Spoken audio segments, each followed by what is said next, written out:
Unreal. A war zone. Those words used by a man who just got back to the valley after checking in on family in India.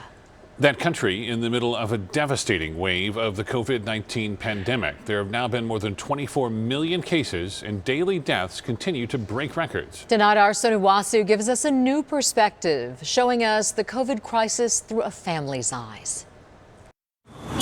This is Hyderabad, India, a city typically bustling with activity. Now eerily quiet. People holed up in their homes, trying to lock COVID out of their personal space.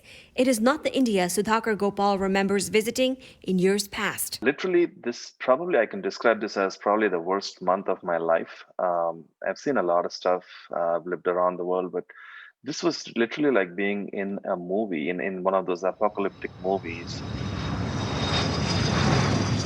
Gopal went to India to make sure his elderly parents were safe and had everything they needed. He tells us the airline required passengers to wear both masks and face shields during the 11-hour flight. The airport in New Delhi deserted.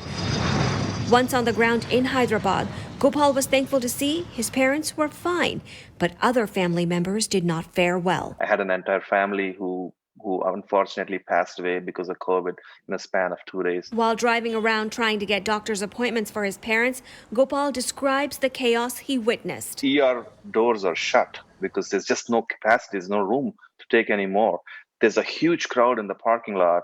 People are in ambulances, they're passing away in ambulances, they're passing away on the sidewalks because of lack of oxygen. The need for oxygen is great. Hospitals begging for more supplies. Just 2 days ago, there was news in one of the hospitals. The oxygen supply was shut off for 5 minutes, literally 5 minutes. In that 5 minutes, 11 people passed away. The international community has heard this cry for help. Oxygen supplies are now coming in from all over the world, including right here in the valley. Mike Factor, owner of Diamond Medical Equipment, just shipped out 85 oxygen concentrators to India.